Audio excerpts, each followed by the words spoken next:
Hello, this is the Anfield Wrap. I'm Gareth Roberts. I'm joined today by Andy Heaton, Ian Ryan and Paul Senior. A bit of a show with a difference today. All the transfer tattle is over on our subscription feed on the Gutter Show. Rob Gutmann will be getting ridiculously excited over there about the potential ins to follow in the footsteps of Mohamed Salah. Here, though, we're doing something else. It's a bit of a podcast in two parts. The crew are joining me. We're going to talk about Liverpool's two high-profile appointments off the pitch this summer, really, in the shape of Peter Moore, the new chief executive, and the new head of club and supporter liaison, Tony Barrett. I want to talk about really sort of what we as fans want from Liverpool, because I've seen a lot of chat over the weekend on social media, which was simply stemmed from the fact that Peter Moore has unlocked his Twitter account and is having a conversation with people here and there. He's taken some abuse, he's given some back. He's coming across a bit like a human being, really. Some people like that. Some people don't like that. Some people have certain standards that they think people who work for our club should behold to, if you like, if that's the word. Some people talk about what the club's identity should be and shouldn't be. And I just wonder, really, what makes it a de facto good club? What is the right behaviour for Liverpool Football Club, if you like? What should the identity be? So we'll get into a little bit of that. I'm looking to do half an hour or so on that. And then after that, I'm joined all the way from Australia by Simon Strachan, who is the co-founder of Gainline. They're a sports analytics company, and along with his business partner, Ben Darwin, they both worked at the top level in rugby union over in Australia. And they've got some really interesting theories that are now being applied across all sports, including football and including in the Premier League as well, particularly around squad stability and team cohesion. So I'll be chatting to Simon about all that later on. But first, then, let's get stuck into Peter Moore, first of all, the new chief executive at Liverpool. He's been the subject of some attention, as I say, because he's basically upped his Twitter game recently, Paul. Some examples over the weekend then. Grant Portman tweeted them, said, if Aubameyang's available for 63 million as reported and would come, please get him. You would recoup most of the money in shirts. To which Peter Moore has replied, well, all the profits would disappear with the cost of lettering the shirts. He got another one from Forza Redman, who also calls himself Shipman's Lethal Jab, which is nice, isn't it? He says, this new LFC chief exec seems a fucking helmet like Gold and Sullivan at West Ham. Just do your job, lad, and stay out the limelight. To which Peter Moore has replied, mate, you're on your holidays with the fam. Have another pint and we'll chat when you get back. Up the Reds, John, he got involved in the conversation. He said, laddie's boss, Forza Peter Moore. And Shipman's Lethal Jab came back. Mate, I'm of the opinion he should be grafting signings, not chatting shite to me. And Peter Moore was back in again. He said, come on, it's Saturday night. Giz an hour off, will ya? And Shipman's Lethal Jab replied, haha, okay then, next Saturday. So yeah, in all seriousness, Peter Moore's arrived, he's got his feet under the table, starting to make himself known now. This seems to be his style. People who sort of followed him when he was involved at EA Sports report that he was similarly open and honest, if you like, when he was there, and used to engage with fans there as well. He's had to sit down with the press. He's had a bit of a chat with them.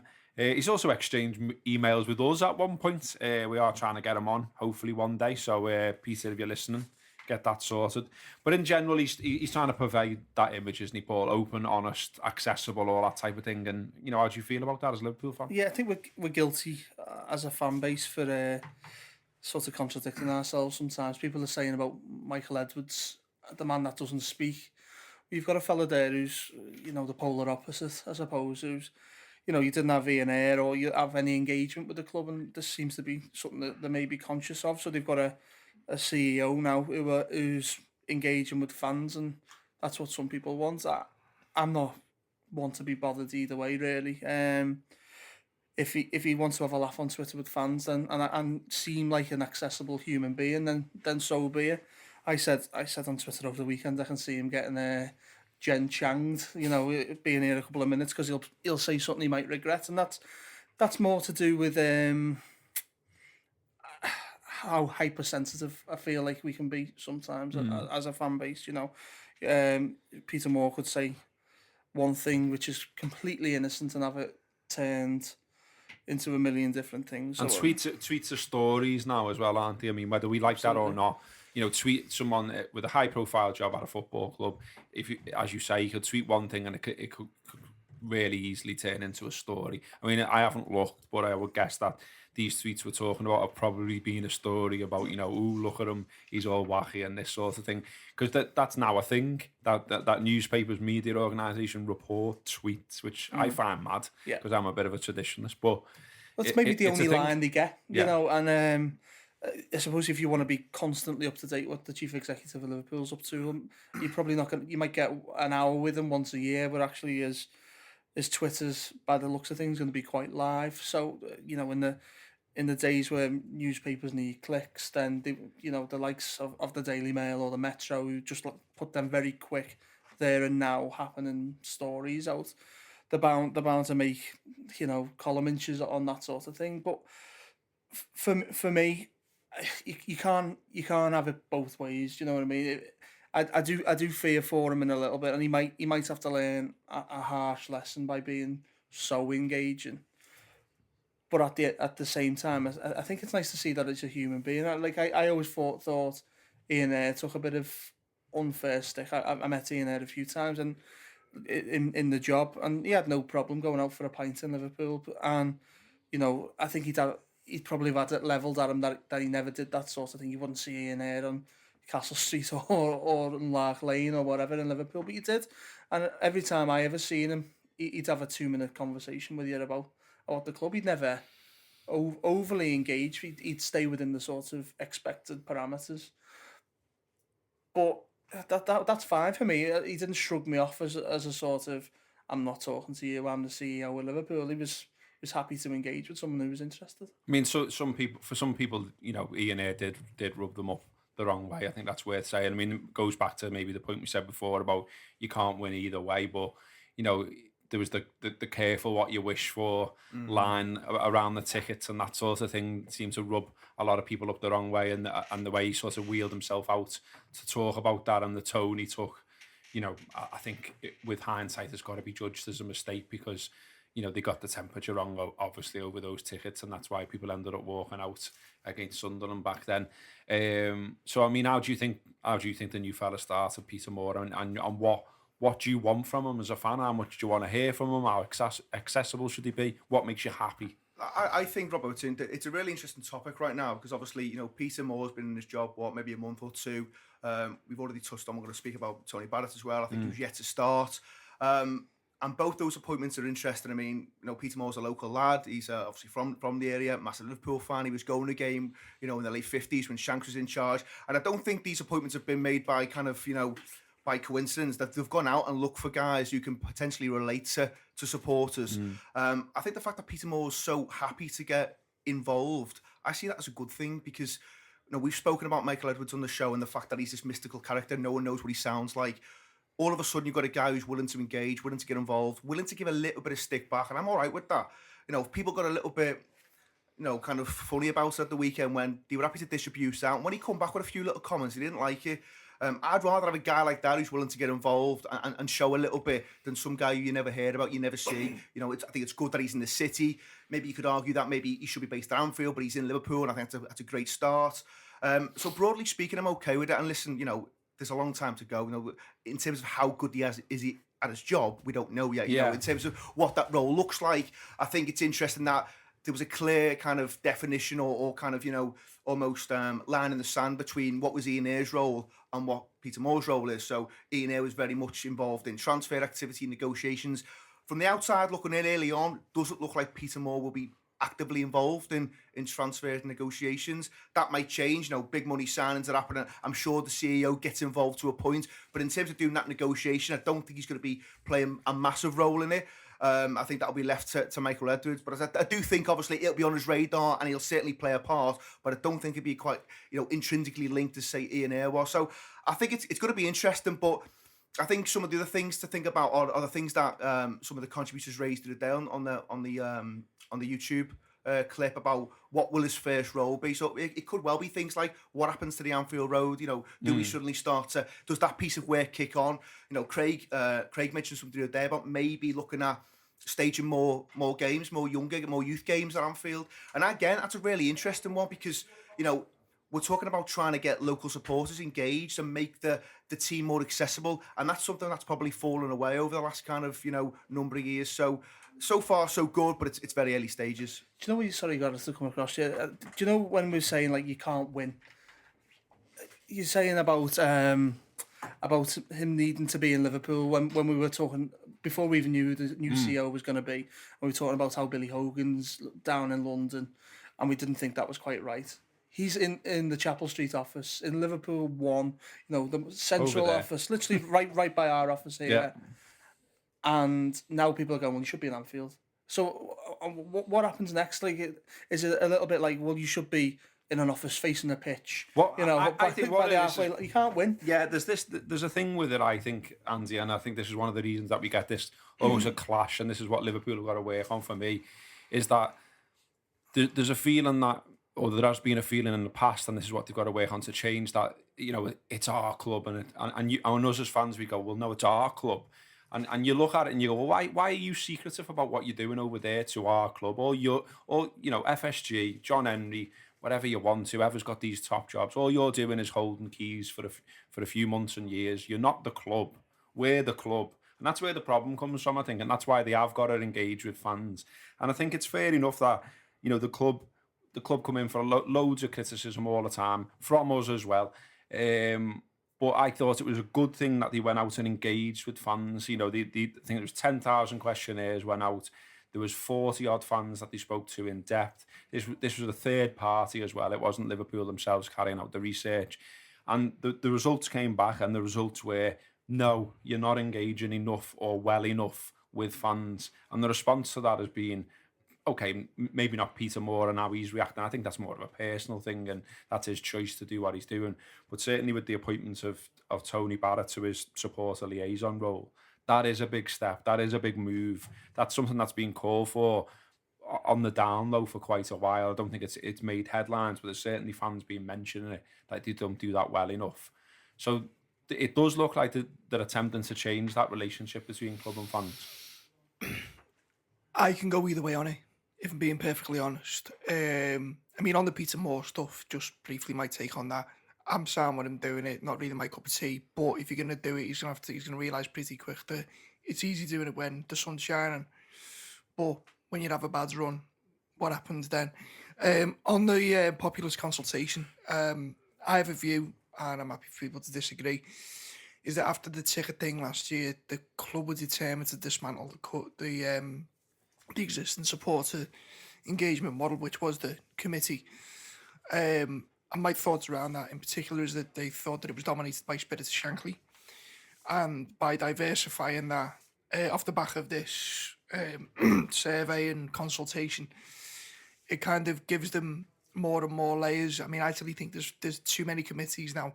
What I will say is that the post of what's the official title of Tony's post, supporter liaison? Head of club and supporter liaison. Okay, I think that's a great move, and I don't think there's anyone. And I'm not just saying this because we know him. I couldn't think of anyone better to be put in that post. Mainly because I know how much of a spine Tony's got, and how much, you know, he'll stand up for himself if he doesn't think things are right, and he'll offer his opinion. I think they're trying. Whether this one works out or whether in 12 to 18 months' time they want to try something else. Because let's be honest, when they first came in and put the old model in, they said, there'd be quarterly or bi-monthly meetings or six, and one of the owners would be there, and that never happened. I think it happened. It dropped off, didn't it? I think it happened once. I could see Karen Gill's been retained as well, which is another positive. Cynical me says, and again, I was saying this completely transparently, I always look for the negatives in everything with this, and then see if I can build an argument from there as to why I'm wrong, is that having such a broad church of opinions, what happens when one subcommittee disagrees with the other subcommittee? Did the club then just cherry pick the version of the line that they want out of it? It's more and more layers of bureaucracy and red tape, and I just think it can. It's involving fans, though. No, it's involving fans because I mean, it says each of the fan for. If anyone hasn't seen how this is going to work, that not only are they taking Tony on, there's going to be 5 fan forums: one on tickets availability, one on ticket prices, one on the stadium, one on local supporter engagement, and one on equality and diversity. All of those strands are supposedly identified by this research. So there'll be a fan forum on each one, and each fan forum will be made up of between 8 and 12 supporters, with 1 seat being reserved for. So what happens? So what happens when someone in ticket availability, if ticket availability come up with Project X and ticket pricing come up with Project Y, and they conflict? Because what they're saying is they're not going to have. I've spoke to Jay at Spirit of Shankly about this, and he said he basically turned around and said they're not letting cross for. They're not letting members sit across two forums.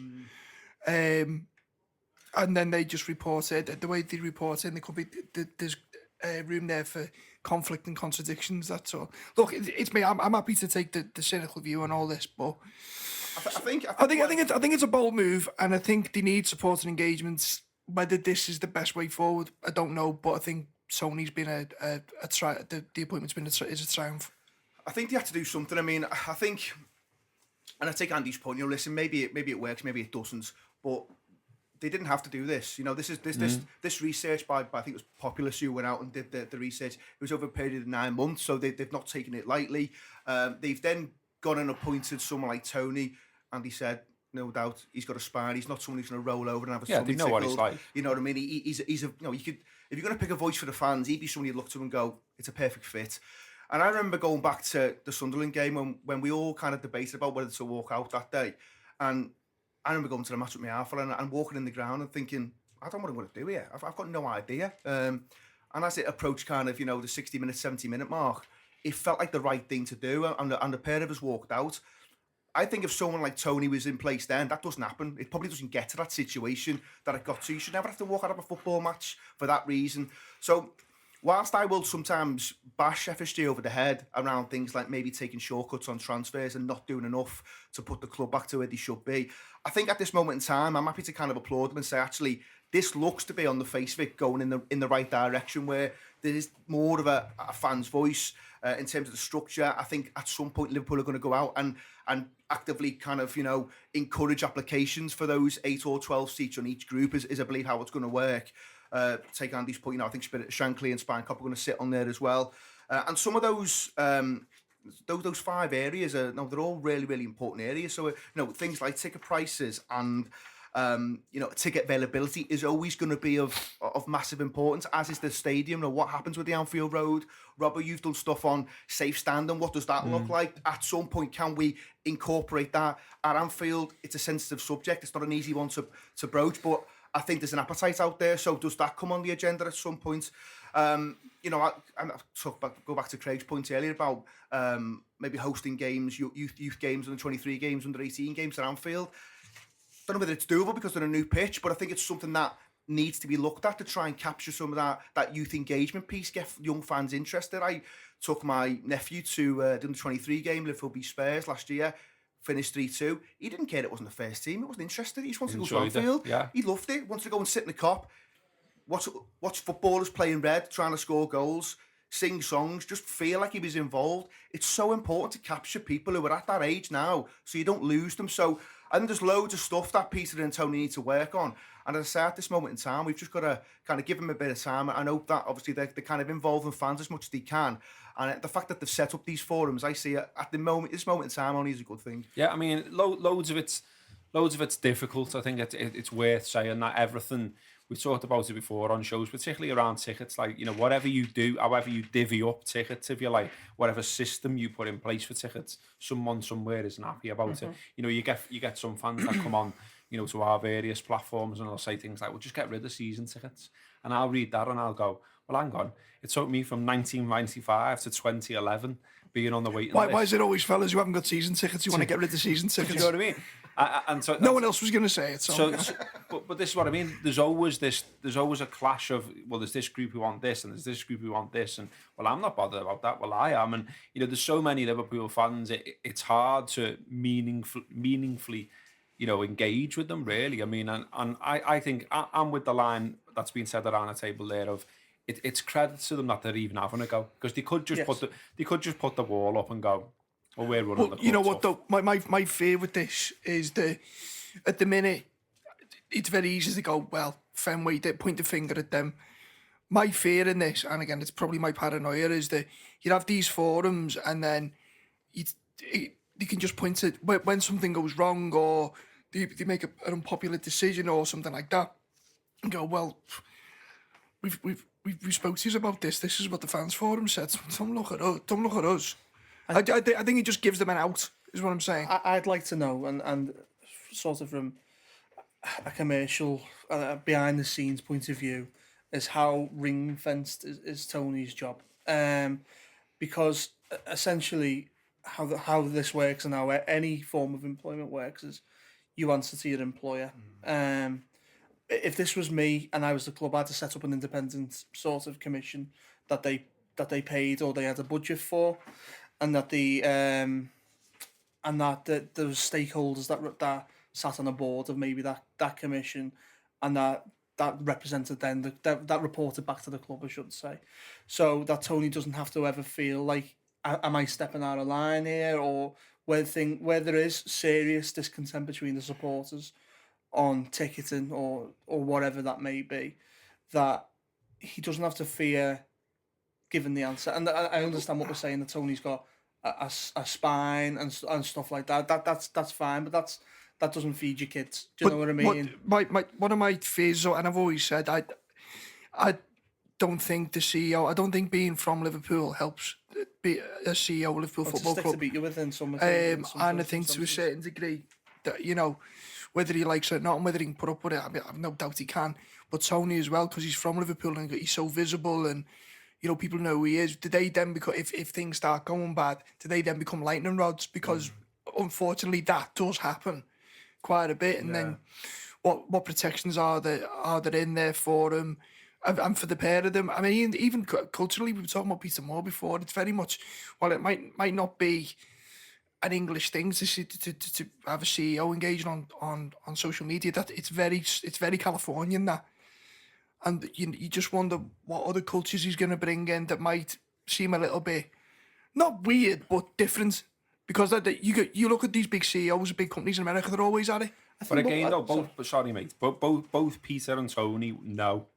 So all of this, what we're saying, so about it could be difficult when things are going wrong, everyone's going to be on your back. All of that, they know. I mean, particularly Tony. Tony's worked in this sphere, if you like, for so long. He's been a fan. He's gone to the match. He's reported on the match. So he knows all the fans, or not all the fans, but you know what I mean. He knows fan culture because he's been a fan himself. He's grown up a fan. He's grown up in the city. But he's also reported on Liverpool for a long time, for the Echo, for the Times, and then lastly Joe. So through all that experience, he's got all the contacts he needs. He knows what he's getting into. He knows it's almost, to an extent, a poison chalice. And I don't want to put words in Tony's mouth. And hopefully, we'll also get Tony on here at some point to have a chat. But they both know that it's difficult. I mean, we can have a little laugh about this for a moment. But, the fact that people are sending Tony a petition over and over again to get rid of Michael Owen as being a club ambassador. I mean, Sorry.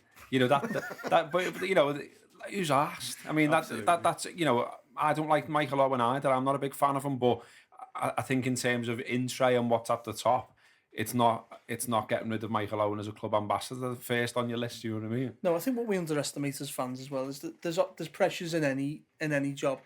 Where Peter Moore's concerned, he's just been in Silicon Valley as a top CEO of one of the biggest software companies in the world. Oh, this job's a step down for him. If you're talking exactly, this is a step down for Peter Moore. This is his farewell plan. This is the dream job that he's probably taken for that Liverpool fans don't want to hear that. Being president or CEO of EA Sports, or Electronic Arts, I should say, is a bigger job than being CEO of Liverpool. It's just how it is. The turnover, I wouldn't be surprised if the turnover of Electronic Arts is far bigger than Liverpool. So that comes with pressures. And if you think it's that a couple of fans who want them, a lot of fans kicking off on Twitter is pressure. Well, try and sit in front of a board of directors that are wondering why your share value's dropped and it's devalued the company by $100 million overnight. That's serious. That's serious pressure. And that is outside of a sporting world. This for Peter Moore is the job, I think, that any high level executive that gets into business. I'd love that job if I was a passion project. If I was in business at a top level and I was working for Google in London all my life, and you had the opportunity to then come back. And what's the dream job that you would love on your CV? This is it for Peter Moore. So he'll do this, in my opinion, with his heart as much as his head. The thing he's able to do it with his head, but his heart's in the right place. The same thing for Tony Barrett. You want to do the local job, which he got to do and did it very well at the Echo. You want to do the national job, and he did it very well at the Times. And then he goes to Joe, which went into new media, and he's done it well. This job for Tony as well is one where he gets to go and use his heart and his head, because he's now qualified to do both. So I think they're both excellent appointments in terms of that, how they're structured, and the parameters that they get to work within are a different thing.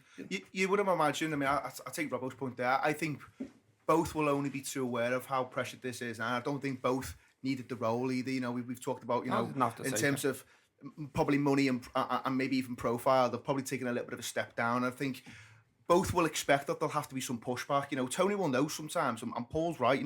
Sometimes what your employer says, you have to just fall in line. There's nothing you can do about it. But I think he's of the certain character and nature. Well, he will push back, but he'll also push back the other way as well. He's not a walkover, is he? He took that stance with the Times where he walked away from that job because he felt their coverage of Hillsborough wasn't anywhere near where it should have been. So he walked and went somewhere else. I think if he feels he can't do the job properly, I don't see him being in it for very long. I think he'd say, listen, thanks, but no thanks. I'll go and be a normal fan and crack on and do something else.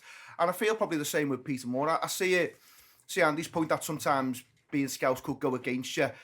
He's not lived here for a long time now, so he's taken a step out of that kind of goldfish bowl, if you like. And I think that the fact that both guys are from the area, they are passionate, they will maybe sometimes lead with the heart. That can sometimes be a problem as well. But at this moment in time, I'd see positivity to both of these appointments at this moment in time. One thing I'd say about Peter Moore, it's worth bearing in mind, one of the things he's big on is engagements. One of his biggest successes at EA Sports was, like back in the day when we were kids, you just buy a DVD on a game when you stick it in your Xbox and that was it. This FIFA thing where you have to buy these Legends cards and basically you make more money off the extras that you bolt on than the actual game. That was his thing. And he actually ran that project, and there was a lot of engagement in that. And it's made EA Sports more money than any other project that they've ran. I think I read somewhere. And he's had a sketch on South Park as well. He used to throw himself into. There was that rumour as well. He was obviously. I think he was kind of at Xbox and kind of pushing. One of the games there, like Halo 2 or something, and he kind of threw himself so much. There was a rumour that he had like the release date tattooed on his arm and stuff like that. So he's clearly got a little bit of like edginess about him as well, and he throws himself into his work. So he's not I don't think he's your archetypal kind of CEO. He's doing things a little bit different, isn't he, than the norm? And he's never been a got to embrace CEO. that a little bit, I think. So it's something different, as I say. I mean, the fact that both of these men, if you like, cared about the club, I think that's what's so important for me. I mean, I'm not saying Ian Ayre didn't, but I think Peter Moore will do things differently than Ian Ayre. Tony's coming into a totally new job, but what we talked about it on our new wrap up video. If anyone hasn't seen that, that's on our YouTube and on our Facebook. We did a little bit about what are the first things that are in Peter Moore's inbox, if you like, what's top of his list. And one of the things is just how the club's perceived. I think that needs a little bit of work. I think there's still the feeling that the club ran roughshod a little bit over the Anfield community in terms of not making a decision over the stadium for so long. That helped to drive down, the prices they are and there. That helped, that indecision. It was politicians as well. But, it wasn't just Liverpool Football Club, but they certainly played a part. And I think they need to, they need to make that relationship better really with local fans. But also as well, I've said this many times as well, rightly or wrongly, whether it's a PR thing, whether it's, I don't know exactly everything Liverpool are doing for charity. It just feels to me as someone who's here that Everton come out of things smelling the roses more often than Liverpool do. They feel like they're closer to the community than Liverpool currently are, and that's wrong because Liverpool Football Club shouldn't just be about winning football matches and winning trophies. It's its relationship with its fans. It's a relationship with its community. It's based in Anfield. It's based in L4. And it should recognise that fact. And I think we will see change. I think what's so important about all this is that they've recognised that there's a problem. Okay, we can predict it might go wrong, it might not work. This is the difficulties, but they're trying. On the club website right now, you can go and find this quote. It says the research concluded that the current engagement methods used by the clubs could be improved, with supporters given a low score for how represented they feel. Supporters were also asked to highlight the issues that were important to them. Nearly 60% of respondents said the biggest issue was ticket availability. Ticket prices, stadium-related issues and engagement with local supporters also featured high up in the results. Populus's research concluded that more fans prefer to engage directly with the football club on these important issues. So that's why they're doing it. As we said before, they could just go, we're not bothered. Just on the Everton point, though, I think it's easier for Everton to do well out of it, simply because they've got more. When it comes down to it, as you said, it comes down to ticketing and access to tickets. The fact of the matter is, if you want to get a ticket for Everton, it's dead easy to get a ticket for Everton. And I know they do social media stuff a lot better, and there's a lot more engagement. I'm talking about they do stuff with the homeless, they do stuff for charity, and the more upfront about it. They do stuff with senior members of the community. The more upfront about it, they're making videos about it. They get the word out there that they're doing it. Liverpool might be doing it.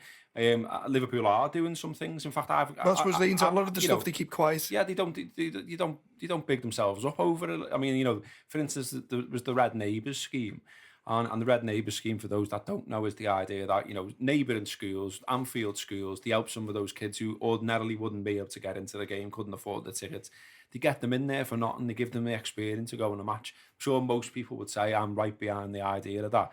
But also a lot of people will go, I didn't even know about this. Yeah. And I went over the road and I sat with Liverpool myself and I said, listen, I don't think you shout about some of the stuff you do enough or well enough or using the right channels. And I'll be honest with you, I was trying to big up this as a channel because I was trying to say, well, we can do stuff with you and help tell these stories. We're not here to, bang your drum and just be PR, but we're us as fans, we love the club as well and we'd love to tell this story. And it was like pulling teeth, I've got to be honest with you. And in the end, over the Red Neighbours thing, we did, some people who heard the City Talk show will remember it, that, Josh and John went out to some of the schools and spoke to the kids. Essentially, we organised that ourselves. We rang up the schools that we knew were involved. We asked, we said, can we come in and speak to you? Yes, and the club's response was, we've got our own media channels and we'll be using them.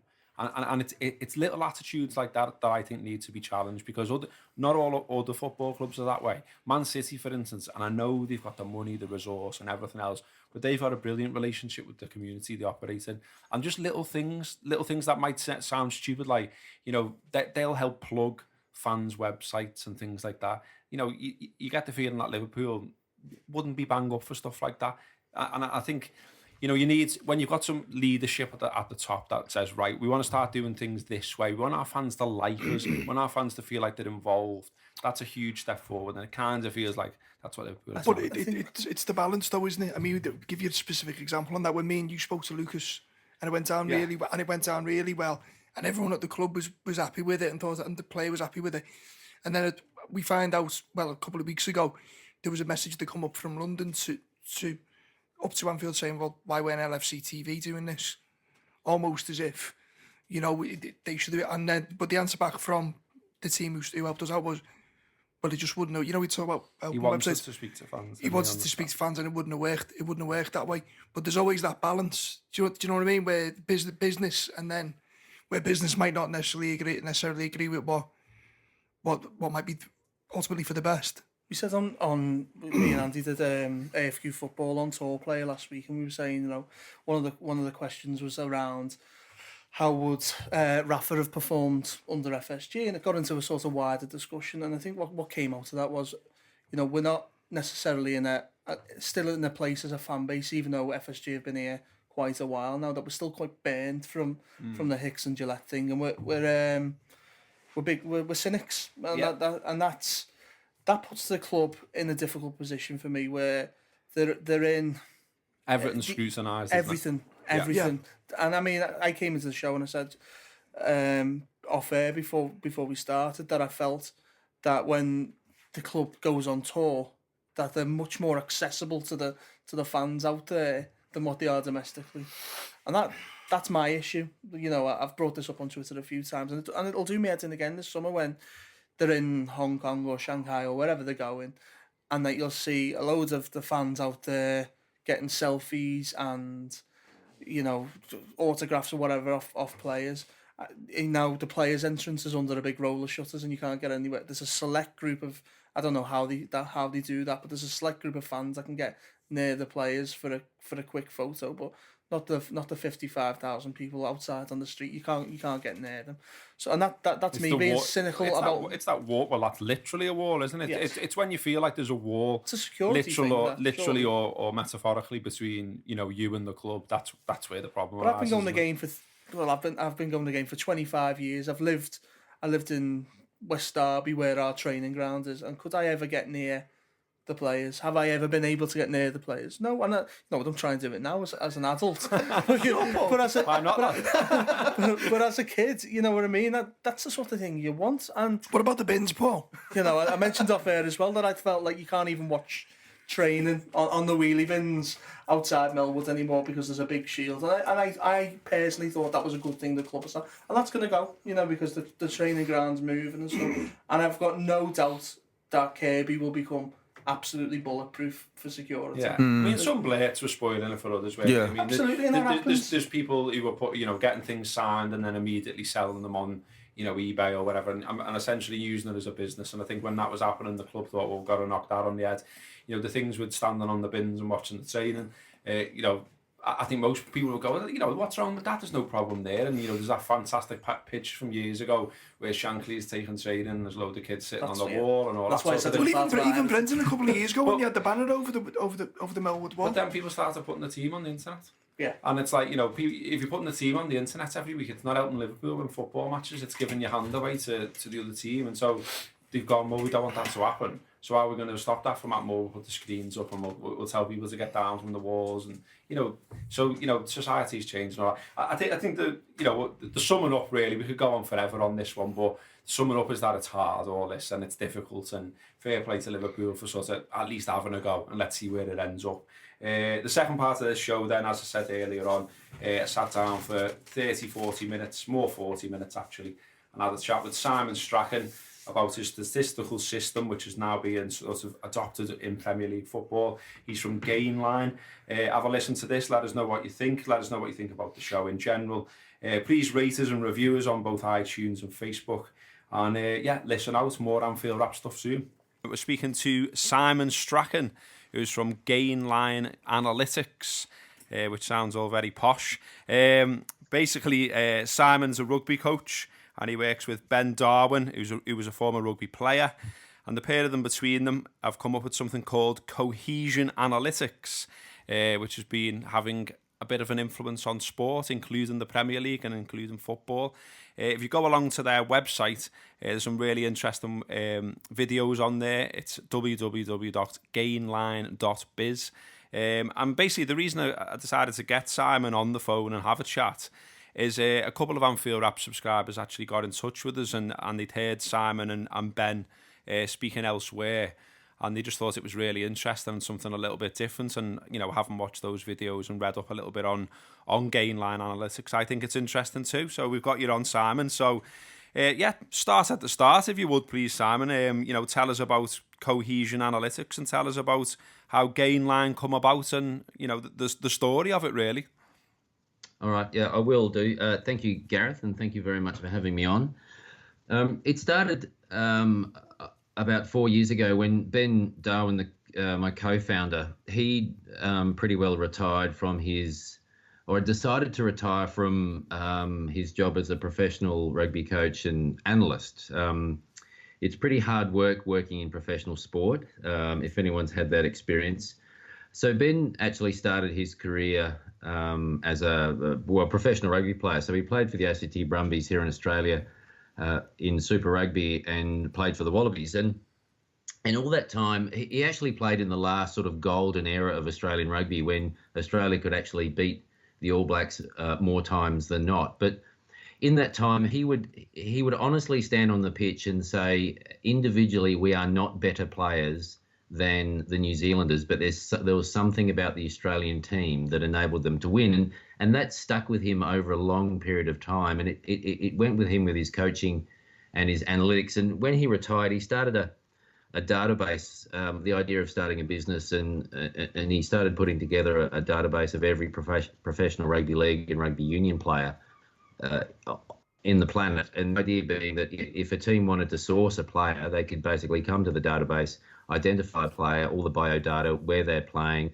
how long they're contracted for. But out of this exercise, he started to see some trends associated with teams, how they recruit, the successful teams and how they recruited, and teams that weren't successful and how they recruited. And this started to really gel with his ideas about when he was playing for Australia. And this is when I came on board with the business.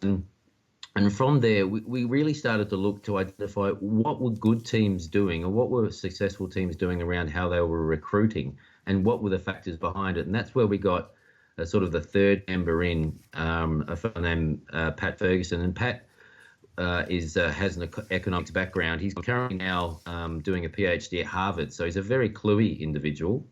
And what he was able to do was to look at those ideas and actually put them into some metrics.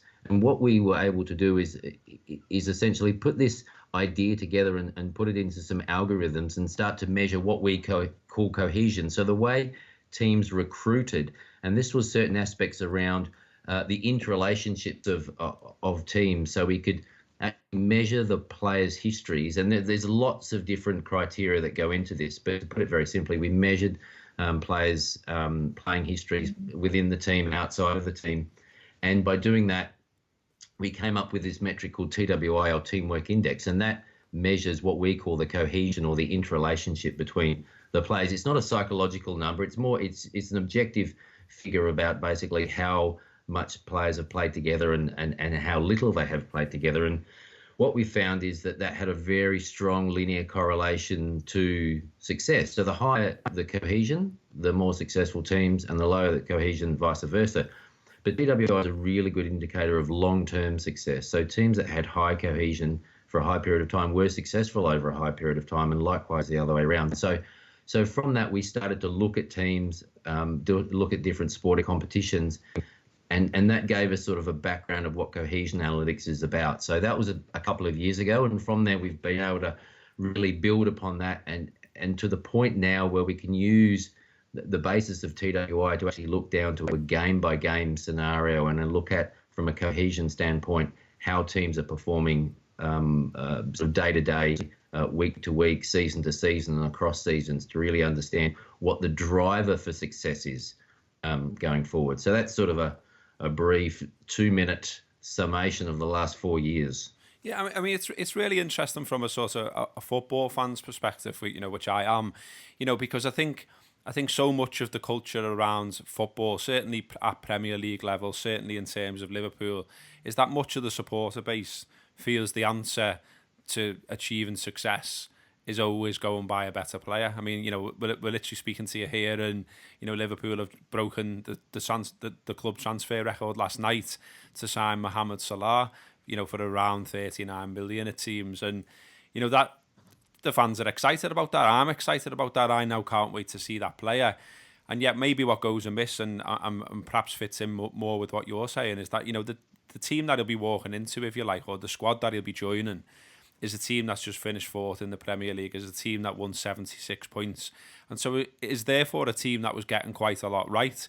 Certainly in terms of, away from home, for instance, Liverpool's record, they only won sort of 7 points less than Chelsea, who won the league. So, there's not loads to fix, if you like. I mean, obviously, we've got to think in terms of being in more competitions and that sort of thing. But it's very rare that you sort of hear fans having that conversation. I think it's more about, well, who will Liverpool buy next? How much will they spend? And there's that culture, isn't there, around football about, the way to fix things is to spend money. Well, that's exactly right. And so a lot of people look at the skill of the players and the skill of the coach and say, well, they're good players, it's a good coach, then we should get success. So what's actually happened in the Premier League, so since it started all the way back in 92, 93, the actual cohesion in the Premier League has dropped significantly. So it's dropped by about 30% over that period of time. And that's because it's become more of a fluid market. So there is a lot more trading in the Premier League.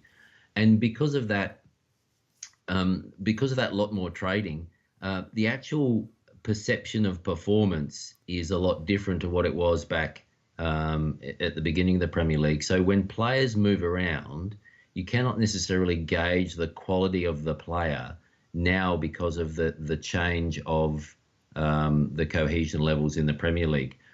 So, for example, so in the late 90s, early 2000s, so Manchester United were king, absolute king. So they had really high cohesion and basically a lot of money as well. So they ruled the roost. That changed when Ferguson left, and cohesion has slowly dropped since then. And what that actually has allowed to happen is that it allowed a team like Leicester to actually shoot up, because the actual ceiling of cohesion is actually pretty low. So teams can shoot up now in the Premier League, where in the past they couldn't.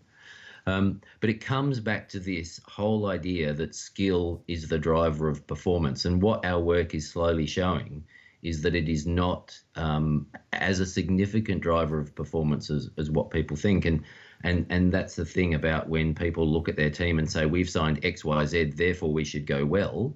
And we know on so many cases that this actually doesn't happen. So, I mean, the thing about Mo Salah is he's just come from Roma. Roma finished second in Serie A. I think they finished second. So they're obviously a high-functioning team. They're a high-functioning team as a group of individuals.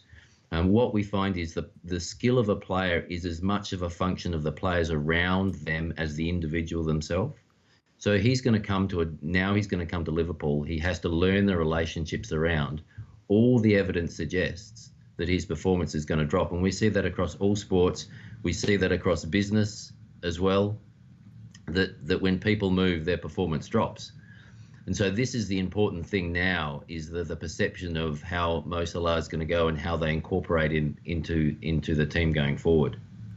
Yeah, I mean, it's sort of, when you think about it as well. I mean, I'm sitting in a studio here at the Anfield Wrap, and the walls covered in pictures, and a lot of those pictures are partnerships. So there's Toshak and Keegan, there's Rush and Dalglish, the centre half partnerships. Hippier and Henshaw, Hansen and Lawrence, all this sort of thing. A lot of Liverpool's success has been built on understanding. And I guess, you've obviously done the analytics, you've got the reports, as I said earlier on as well. It's well worth watching. Ben talking on the video on your website, it's a fascinating watch. And yet, when you sort of stop and think about it, it does make a lot of sense, because, of course, if you're playing with a player over a period of time, it's going to help, because you're going to know what type of pass they like to play.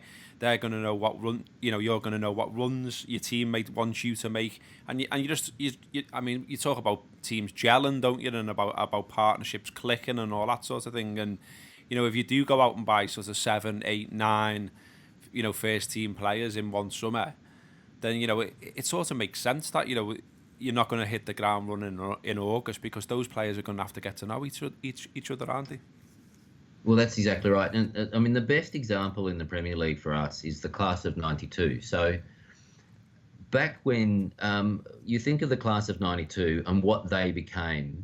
This is Manchester United, yeah. Yeah, Manchester United's class of 92. So they're out and out legends of the game. But when they were the class of 92, yes, they were okay footballers. But we've spoken with a very reputable Premier League manager who said he wouldn't have signed them because he didn't think that they would have been good. They were good enough, because it wasn't necessarily their success later on wasn't about their individual skill. It was about their ability, the fact that they came through the system, and that virtually half of that Manchester United side had been together for so long over that period of time. And the one that's a great thing about Ferguson is that he knew when to bring people in and he knew when to get rid of them. Like, there was a brave person that could get rid of Beckham at that point in time. The interesting thing about Manchester United was that the knowledge was with Ferguson, or this system was with Ferguson and not the organisation. So when he left and they changed manager, the new manager came in, started changing the systems. That didn't work. It must be the players. Let's start changing the players. And all of a sudden, that didn't work. Must be the manager. Let's change the manager. And they got into this cycle. So Manchester United now are just another top 6 Premier League, where they used to be so far head and shoulders above the rest. And that sort of underlines the difficulty, doesn't it, of the job of manager, really, in modern football, if you like, because, you know, there are figures by, you know, the PFA and that sort of thing, League Managers Association, all the rest of it. They're always putting figures out every now and again, showing how short, you know, managers' tenures are really at clubs. They're not given much of a chance, you know. So you're talking about, you know, your whole company is about how important cohesion is. Yet football doesn't really allow for this cohesion to take place, does it? You know, it demands instant results, and when instant results don't come, then 9 times out of 10 the manager's getting fired.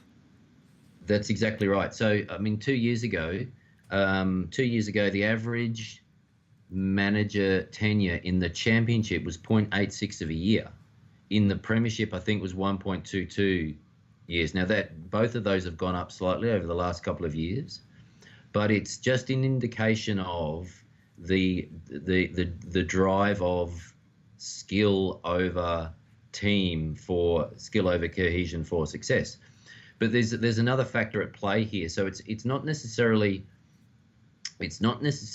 obviously it's driven around, we want our team to be successful, let's buy all these good players. But the actual function of buying all these good players inherently does not make the team successful, and that's the problem. Because the perception is we've got these stars, they should be able to perform. And so a lot of the occasions that we've looked at these teams is that the manager is actually performing to capacity. The team is actually playing to the best they could. And there's not much the manager could have done. And so a lot of these managers are being sacked through perception, not necessarily through performance. And it is not really a sustainable system in my mind. And the thing about it is, I mean, for English football, for the level of skill that's now being brought into the game in England, it has not helped the English game, because the level of cohesion in the competition is now down because of the nature of the fluidity, the drop of cohesion. One thing we find is that players' skill can't improve in low cohesion environments. And so the general trend of English teams in Europe, even though you'd say there's more skill in the teams, it hasn't actually transferred into the skill of the team in Europe, and it hasn't transferred into the skill of the national team. So this drop in cohesion has been a detriment to the game in general. I guess another aspect around cohesion as well is the size of squads that are at some clubs as well. So I thought it was interesting in what Ben was talking about on your website, where I think he was looking at one rugby side that had used relatively few players and yet had achieved quite the success. And this is another thing I almost think that sort of rails against a culture in top level football in England, which is a culture of having huge squads. I mean, you know, taking Mo Salah as an example again, I mean, he's labelled by some as being a flop at Chelsea, yet he started something like 8 games. So, you know, it's very hard to shine in 8 games, and yet, you know, that's all he got.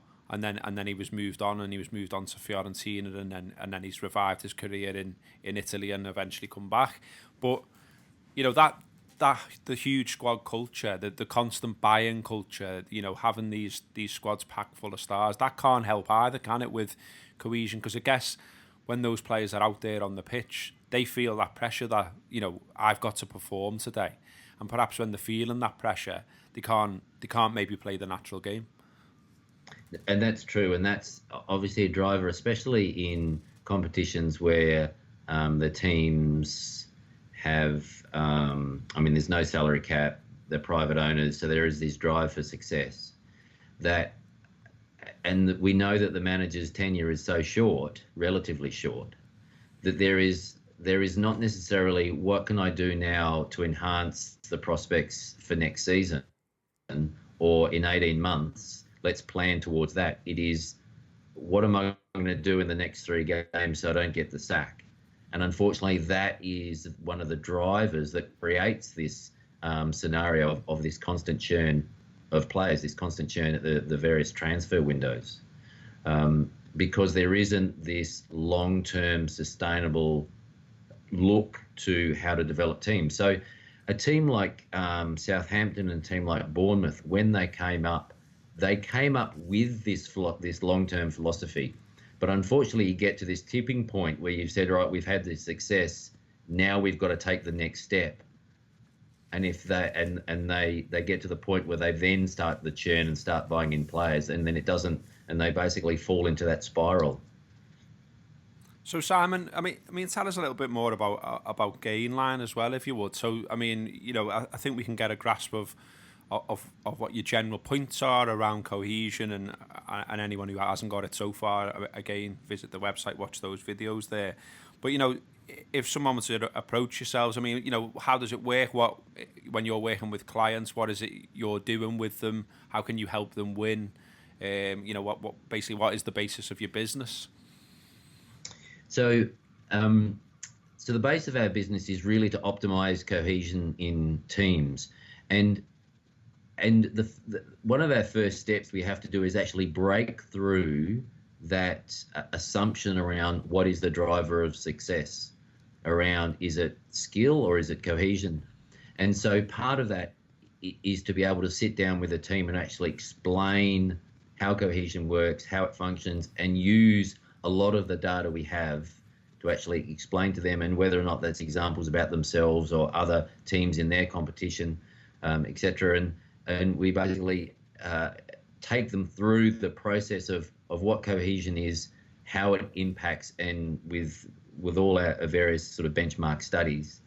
From there, we do an analysis of their club. So we might, for example, some of the work we've done in the Premier League, we will do a analysis of a team's entire history in the Premier League. So this is every trade you've made over that period of time. So every player, this is the entire history of the players. This is where they've come from. This is where they've gone afterwards. This is what your TWI, cohesion, and the other key cohesion markers that we also measure over that period of time. This is how it relates to your performance. This is the time normally when teams go, holy cow. So when we did that, we didn't realize that this was going to be the result. We thought our goal was to go top 4. We ended up middle of the table. This explains why. So part of that process is also, based on their recruiting trends, is to identify where their cohesion is going against the competition, so they can say, in our next 3 years, this is the expected result. And what that does within the organisation is enables them to align expectations to reality. And this is the important thing about keeping players or getting rid of players, or keeping managers or getting rid of managers, is so that they understand that actually for the last couple of years we have been playing to capacity, so we don't have to sack the manager, or we don't necessarily have to do this to player X or Y. And the idea of it starts to give them the idea about what the drivers are to long-term success. So following that, we then work with the team to actually season by season look at the competition. This is what's happening before the competition starts. This is what everyone else is doing. This is how their cohesion's changed. This is the expected outcome. And then in season, game by game, there are your cohesion markers for this game against the opposition. This is the expected outcome. Transfer time, if you're looking at player XYZ or looking at exiting player ABC, this is going to be the result. This is where you're heading. There are some age profiles as well that we look at to understand what are the significant age profiles around driving cohesion as well. And then also feeder programs. How do you work with your academy, et cetera, to bring players through? And when we started working up until sort of the last few years, only being involved in Australian sport, where academy programs are quite strong, I was very surprised to learn how little flow through there is in the academy system in English football. Yeah.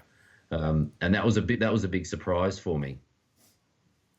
So you're sort of working at the very top end of clubs then? So is it working with sort of sporting directors? Is it working with? It's almost above a manager's head, isn't it? It is, and in fact, sort of the manager is really the sort of the lowest level we go down to, because it's very much it almost borders on governance, because generally what we try to do is to say is to get a club to realise, are we a building club or are we a buying club? Are we a building club that wants to develop what we're doing, or a buying club, do we just want to buy in stars? And that is something that's driven by the owner, the board, the CEO. And so that's the level we work, and we basically then drive it down to the coach, because with the different levels of cohesion, so we've got TWI, long-term cohesion, how are we going to look, how we're tracking over 1, 2, 3, 4 years, down to game by game, and game by game is impacted by manager selection, team selection, injury, strength and conditioning, support staff. So we work through from the governance level down to manager on the pitch level. So what do you make then, Simon, of, it's a broad question this, but we'll go with it. What do you make of Liverpool, basically? What have you made of Liverpool over, say the past decade or so? So we've churned through a few managers. We certainly had some bad ones. Hire Roy Hodgson, and we've had some good ones. I think we're all quite enjoying Jurgen Klopp now. We so nearly won the league, of course, under Brendan Rodgers, and we're now all sick of the phrase "we so nearly won the league under Brendan Rodgers," because it would have been quite nice to actually win it. But I mean, what have you made of how Liverpool have approached things? So the interesting thing for us when looking at Liverpool, especially under Brendan Rodgers, is that when we were tracking the EPL or the Premier League, our expectation was, well, Liverpool were going backwards under Brendan Rodgers. The cohesion was going backwards. And even in that 13-14 season, when Liverpool came second, they had the 8th worst goals against record. And that's one of the little things we see, because what we find in cohesion, it manifests itself quite strongly in defence. So you can buy in strikers and you can buy attack, but cohesion manifests itself really strong in defence. And that's one of the markers we look at. And that's one of the things that cohesion tells us. If you are low in cohesion, defensive ability away from home ability is not necessarily that strong. And that's the thing about Liverpool in that 13-14 year. Even though Liverpool came second, that was more of that was almost a furphy in regards to the trend of performance. And so we weren't surprised. I wasn't surprised that Brendan Rodgers left based on the way that Liverpool was going. But this is where I feel sorry for, I think, Brendan Rodgers, in the fact that he wasn't necessarily the head of recruiting. I think there was a group of 4. Yeah, don't know the exact details. Transfer committee. And so they were the people that were making the decisions that impacted the cohesion, that impacted the ability for Liverpool to perform on the pitch, which was a reflection of Brendan Rodgers. He unfortunately then he basically had to pay the price. Wasn't necessarily. He was doing his best with what he had, but unfortunately, because of the cohesion, that was going down. So, but it was. I mean, interesting thing. Sorry, I was just going to say cohesion was a lot to do with 2013-14, though, wasn't it? I mean, an awful lot of people will pin that and still pin that on the performance of Luis Suarez, and we'll say that he's an out-and-out world star, which undoubtedly he is, and that it was his magic that basically took Liverpool so far. What that point of view ignores, though, is that Liverpool picked up plenty of points in his absence at the start of that season, and also the fact that we got big performances, or more to the point, Brendan Rodgers got big performances out of a lot of players. So Raheem Sterling was important that season. Even someone like John Flanagan playing at fullback was important that season. His career's took a big dip since. But the point is that Liverpool were a team at that time. Steven Gerrard was huge as well, and there's the famous clip of Gerrard getting them all together in a huddle and saying, we go again, and it did feel that they were together, and that they knew what they were doing, and that's how they were going out believing in themselves, and they were blowing teams away, and that can't solely be down to one player, can it? No, well, that's exactly right. Yeah, and that is right. Things we see lots of trends and traits around cohesion, ability to withstand stress and pressure, and high cohesion teams have the ability to do that. High cohesion teams can win away from home. They've got good defensive records. So it's those that they're the sort of things, those trends that we look at. So you mentioned before that sort of everyone seems to be enjoying Klopp. Like he's an out there character, so you sort of can't help but not like him. For me, it's a really an interesting scenario. I'd love to be able to sit down and talk to him about what he found when he came and started managing in England, because coming from Germany, which is a higher cohesion competition, and by that definition, players naturally perform better in Germany than they do in England. And whether or not he actually spent the first season going, I'm not too sure what's going on, but I can't seem to get them right. And I reckon it was probably the same for Pep Guardiola as well at Manchester City. In fact, it's probably more at Manchester City, because Manchester City are one of the lowest cohesions in teams in the competition, but they can overcome it by having a massive wage bill. But like at the moment, see, Klopp's winning percentage, I think, is still less than Brendan Rodgers, but I think Brendan Rodgers was pumped up by that 13-14 season. Yeah. The thing is around, for us, the way we look at it is at the top level of the game, at the absolute pointy end, which the Premier League is, the difference in skill of players is minimal. The difference in the facilities of the clubs is minimal. The difference in the quality of the coaching is minimal. And so Klopp's tactical nous and the things he's looking for is not going to be much different to everyone else. And this is why for us, cohesion, which is for us is sort of misunderstood, is a big driver of success. And so the way we look at how Liverpool is going to go is by how they are trading, and it's not who they are trading, but how they're trading. And we talk about big money spends, and the amount of money is almost irrelevant when it comes to trades or transfers. What you'll find is in the Premier League, it's not the value of the transfer, is the amount of transfers. And there's a very simple statistic that shows the quantity of transfers from the top clubs to the bottom clubs, and the bottom clubs transfer a lot more players than the top clubs. So there's a lot more stability in the top clubs than there is in the bottom clubs. And that goes to why the top clubs are the top clubs, because they have higher cohesion. So if you basically rank the Premier League, it's generally ranked by money, but then it's ranked by cohesion after that, because it's the rate of stability within the team. So if Liverpool started trading 3 or 4 first team guys, then that's when you get really worried.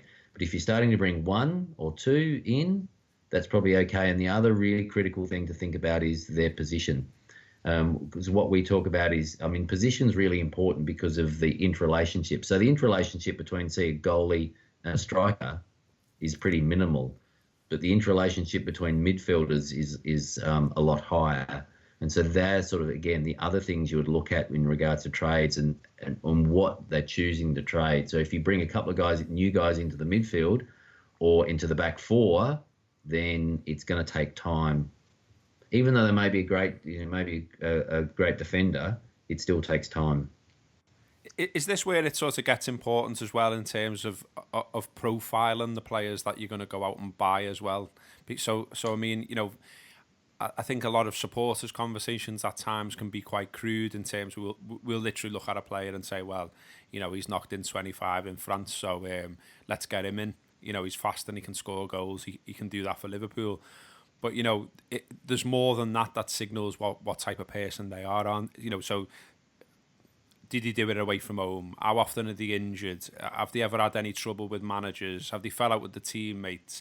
And to achieve this cohesion is what I'm saying. Really, is you need the right characters, don't you? So you need someone who's going to come in and work hard, who's going to be open, friendly, is going to react to the manager's methods, and I guess all that must be really important when it comes to recruitment, as much as the raw data is really. Yeah, it is. It is. However, to get the way we look at it is because often people use the word culture. They've got a good culture, and for 95% of the time, when you hear someone talking about culture, I don't think they actually know what's going on. They don't know what's going on, so they just use the word culture because it doesn't necessarily it explains everything, but doesn't explain anything at the same time. But one thing we found when looking at sports teams is that underlying it, as long as there's normative behaviours, as long as people work together, there's cohesion on the field. They don't actually have to like each other to still have cohesion on the field. For example, there are case studies around Mexican drug cartels and the mafia that are very effective, but they've, as you would think, they've got pretty poor cultures.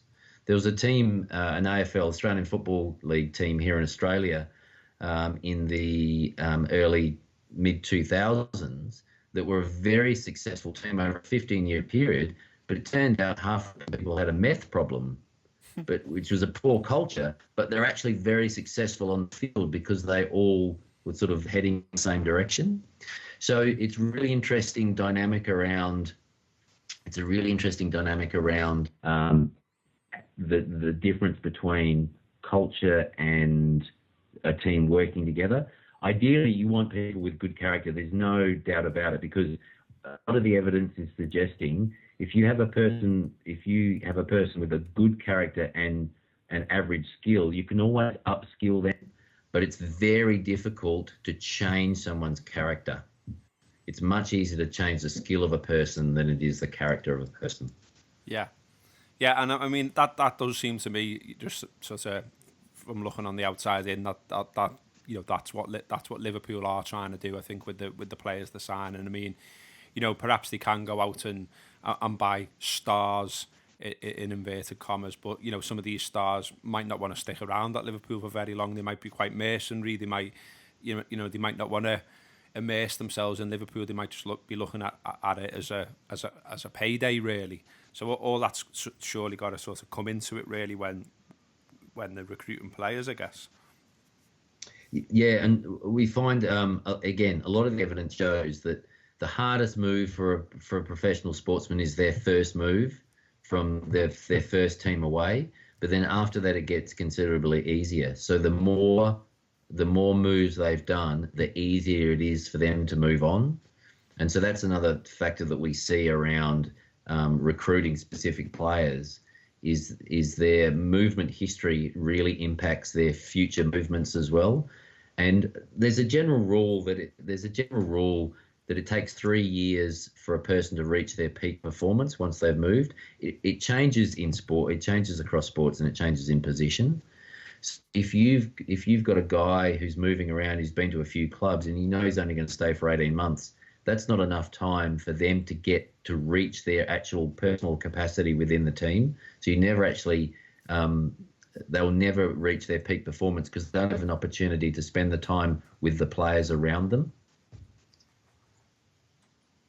I just wonder as well, where does the cohesion analytics fit in then with the idea of a star, if you like, at a club? So, for all that, Jurgen Klopp, for instance, emphasises the power of the team over the individual.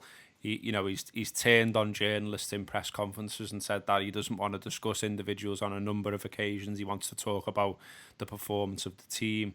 You've heard that over and over, not just from Klopp, from lots and lots of managers in different sports.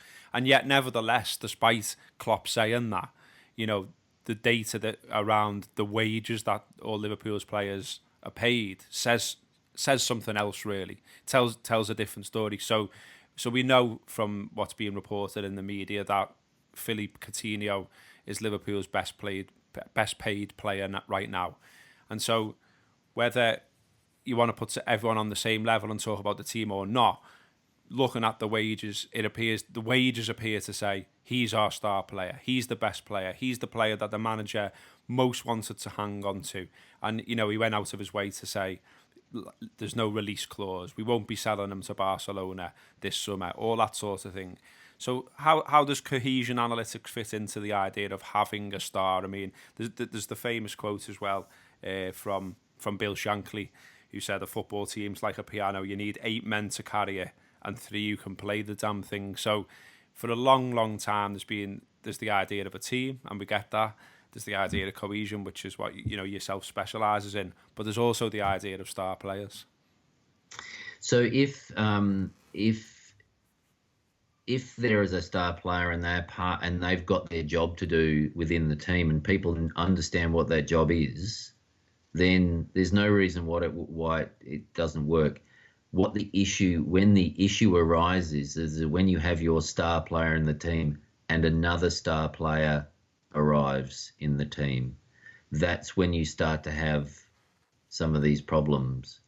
What we find is high cohesion teams can absorb those players much better than low cohesion teams.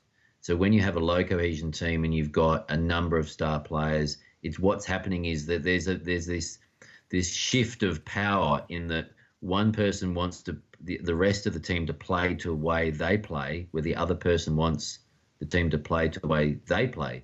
And so they're constantly being drawn between the different styles and then learning how to play that way. And of course, learning how to play between people is the most important thing. When you have a high cohesion team, everyone has got a really good understanding about how each other's play. So when someone new comes in, it's just a quick case of adapting. So it's a function of two things. It's the cohesion level of the team, and how if a new star comes in, how they are brought in. So that's interesting again, I think, in terms of Brendan Rodgers' time then, because while most people would say that Luis Suarez was the star of that side, you also had Daniel Sturridge, who isn't short of confidence and will probably describe himself as a star, I'm sure, as well. You had Raheem Sterling, who obviously got a big money move to Manchester City. You had Steven Gerrard, who's one of the best players to ever wear the Liverpool shirt.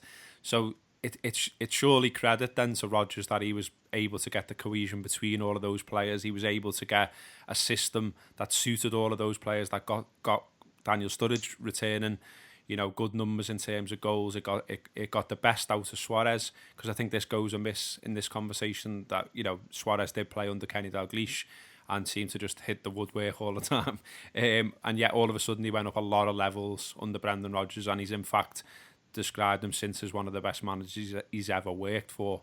So something happened there, something special happened that season. He got the cohesion right, didn't he? Certainly in an attacking sense, because Liverpool scored over 100 goals. Yeah, I mean, I suppose you can use the example of the class of '92. So all those guys came through and became star players, but because they came through together, it wasn't an issue because they knew how to play. It's when you start bringing in those star players, that's when you have the issues. I know we spoke with one Premier League or a perennial Premier League Championship club that under their new owner, the new owner's son was a avid Moneyball fan, and he said, "I know how to get you a Premier League winning team using Moneyball theory," and basically went out and sourced a whole bunch of players using just sort of event data, individual stats. This person is good at this person's good at that. And speaking with the sort of the management of the team, they said that for 6 months, it was like all they did was went out and actually shook hands and introduced each other. They were just introducing themselves to everyone, and no one's skill improved. The game plan didn't improve because no one actually knew each other actually on the pitch. I mean, that was just it was just a classic example of what happens when you start bringing those players together like that. Okay, Simon. Well, it's been a fascinating chat. Is there anything you'd want to tell us a little bit more about Gainline? If people want to look you up, where can they find you? Is there any more stuff on what you've been talking about out there that you'd recommend? Obviously you mentioned the website www.gainline.biz. Also at GL Analytics. #talent is not enough is our Twitter account. It's interesting for us is that because we're effectively a startup company, so we part of our job is to look at sports teams and actually tell them how to develop a sort of a sustainable method going forward. And we've spoken with people about what we do, and they said, this is great. Let's go out there. Let's raise $4 million. We'll bring on all these sales guys. We'll get you in Europe. We'll get you in the US. And we'll start selling this stuff. And it's like we sit there and say, you've just described the worst Premier League team to us that just goes out there and gets a lot of money and buys all these people in. And that's not what we do. That's not the way. That's not our philosophy of what we tell teams. But this is what we tell teams, and this is what we're going to do as a company. So we're developing our company the way our philosophy is around the developing of sports teams. So it's a really good exercise for us in being able to talk to guys like you and sort of get your opinions on the world of the Premier League, especially to have that other influences and other thoughts coming in for us. Well, it's been a fascinating chat for us as well, Simon. So, thanks for joining us, and hopefully everyone out there listening has enjoyed it. Do look Simon up, and thanks again. That's been the Anfield Wrap.